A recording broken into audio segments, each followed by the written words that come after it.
आज आपण बनवणार आहे चिकन।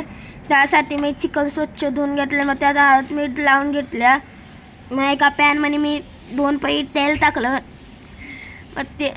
मग खोबरं आलं लसणाची पेस्ट करून टाकली। असं चांगलं असं परतून घ्यायचं। परतून घेता आपण त्यात चटणी टाकायची,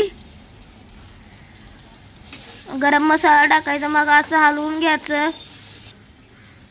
मग चिकन टाकायचं आता, तर मग असं परतून घ्यायचं। असं छान असं परतून घेतलं, त्यात गरम पाणी टाकायचं आणि एक वाफ काढून घ्यायची 5 मिनिटं।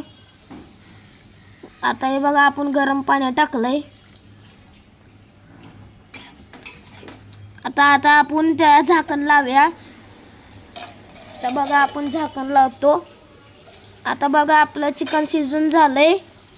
मग त्याला आपण मसाले टाकूया, चिकन मसाला।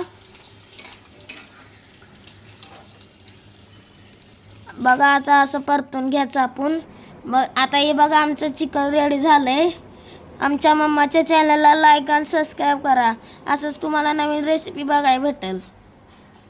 लाईक करा, शेअर करा, लाईक सबस्क्राईब करा, कमेंट करा कशी झाली।